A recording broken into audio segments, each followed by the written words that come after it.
September 14th is the feast day of the Exaltation of the Holy Cross.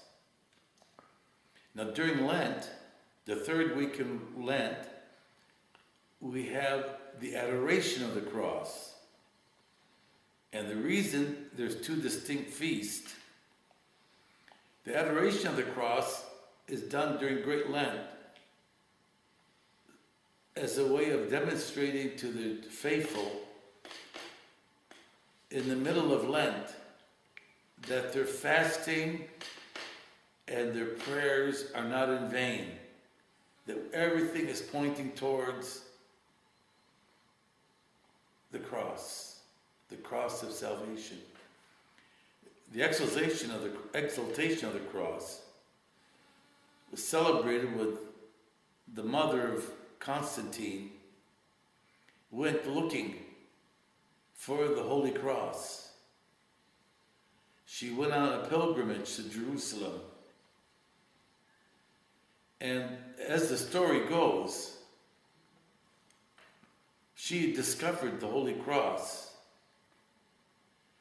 And they held it up, and the hymn was sung, O God, save thy people and bless thine inheritance, granting victory to thy people by the power of thy cross, preserving thy holy state. Now this hymn burst out from the people.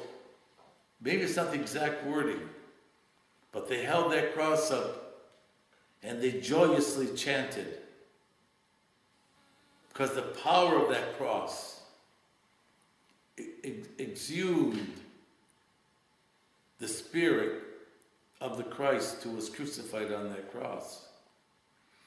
Now, in Montreal,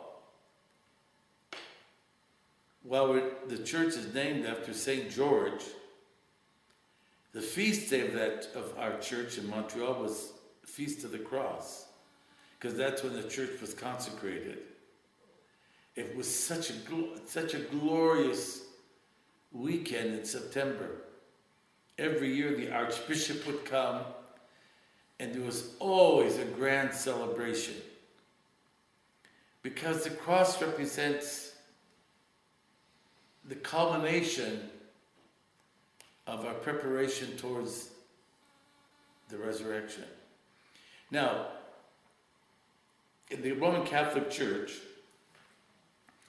you see almost a disfigured Christ on the cross, with blood streaming down and so forth. In the Orthodox Church, if there's a cross with John and Mary, it's always an exalted cross. It's always done in gold, and the idea that the cross points toward the resurrection. And Christ, the liturgy is not called the sacrifice of the Mass.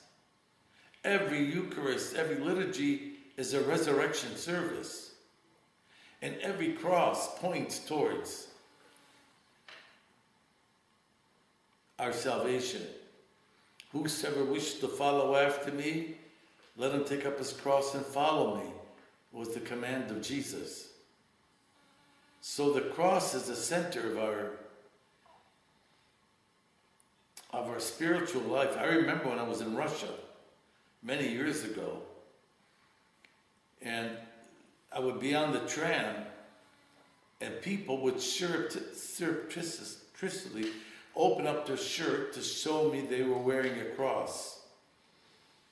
And they say, Pravoslavny. Pravoslavny means Orthodox. Or say to me, Otjes Pravoslavny? Are you an Orthodox priest? And they would open up their cross.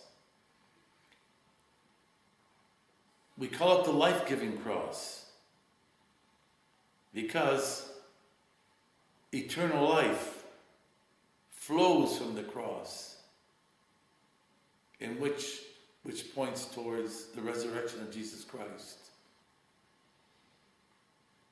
It's a very rich feast in our church,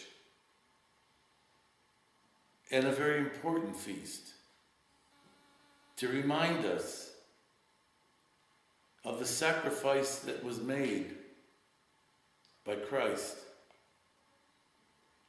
entering to Hades and lifting up the first parents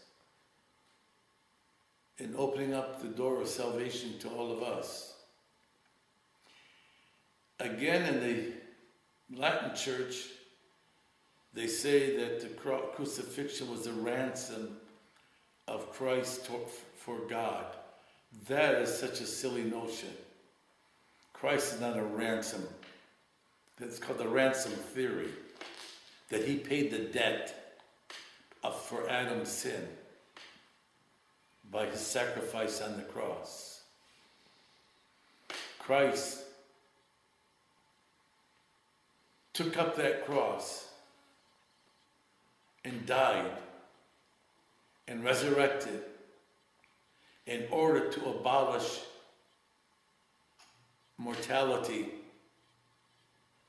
and the stain of sin and the free man and woman on their journey toward salvation. When we make the sign of the cross,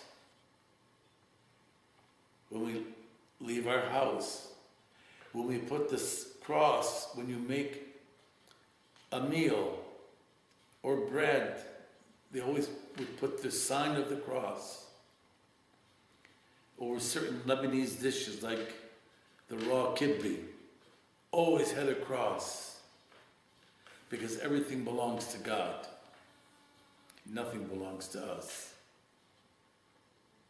We're gifted with the freedom to carry the cross and transform our lives from glory to glory. God bless you. In the name of the Father, of the Son, and of the Holy Spirit.